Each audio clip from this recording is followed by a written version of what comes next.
Hey there, so today we have another video and this is basic beer. So we're doing Flanders Red ales. This is a beer style from West Flanders in Belgium. Goes back to 1820 with this brewery, Rodenbach. And this is going to be a sour beer, but it's also going to be the most similar to red wine because it has those wonderful fruit characteristics that you find in wine, but then it also is nice and dry, and then it also has some tannins to it because they age it in these large, huge oak foeders. Rodenbach, if you see pictures of it, they're just absolutely ginormous. This doesn't actually do it any justice. They're actually 4,000 gallon large oak foeders that they age the beer in. And then traditionally, the beer is actually a blended style. So you get young and old sour beer, and then you blend it together. Sorry, this is so hard. Anyway, I'll keep talking so it works out. I'm not even focusing on this. So anyway, so it's blended young and old beer because the old beer would end up souring and then you could keep it longer, but then in order to balance it out, you obviously get some young beer to blend it in. So that's where you get the different brands. Rodenbach has regular Rodenbach, Rodenbach Classic, which has more amount of young beer than old beer. Then you have Rodenbach Grand Cru, which has 2/3 of the aged product. And then what we have here is actually just pure aged product. So this is vintage 2015, got it off finally.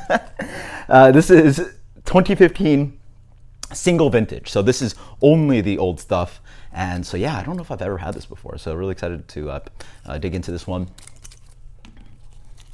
All right, let's see. Oops. Oh, there we go. All right.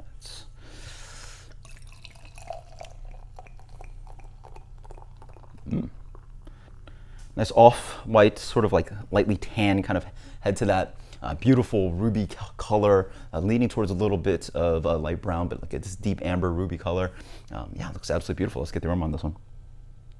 Oh, yeah, that's sour. So the first thing about this style is that it is a style that tends to show off the most amount of acetic acid. So when we talk about sour beer, we're generally talking about two different acids, lactic acid and acetic acid. Acetic acid is your vinegar, lactic acid is your yogurt, it's your kettle sours, it's your gozas, your berliners. Acetic acid in more complex sour beers is going to be those two sour compounds really fighting against each other.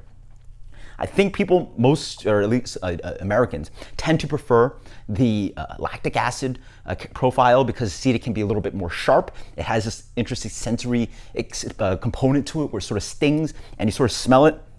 And yeah, this one I sort of smell, but it also has beautiful, fresh, ripe apple character, a little bit of cherry. I'm getting tart plum, but there is a little bit of that twang of some vinegar character on there. There's some woodiness. Now I'm smelling the malt is coming through, a little bit of caramel. Some toastiness. Cheers. Oh, all right. So that apple character, again, follows through. A little bit like crab apple, fresh tart apple character. Like a little bit like when you purchase those dried fruit pieces, they make them into sort of like adult fruit roll-ups. I've had that before with sort of tart apple character. So there's a little bit of that caramelly sweetness coming through, more of that tart apple, and then again, there's more complexity. There's tart plum as well. The wood tannins make this beer bone dry. Carbonation helps this beer move along as well. And there's this little bit of like light tobacco character, a little bit of a black tea driving in there as well.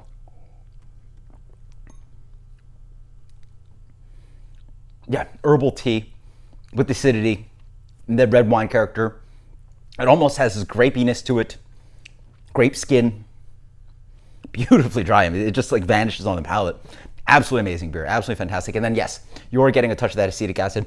I believe Duchesse de Bourgogne, you have a little bit more of that. Another commercial example you might look into would be a Cuvée de Jacobin Rouge. But if you find some Rodenbach vintage, this is absolutely delicious. Check it out. Until next time, cheers. Post in the comments below what you think about Flanders Red. Later.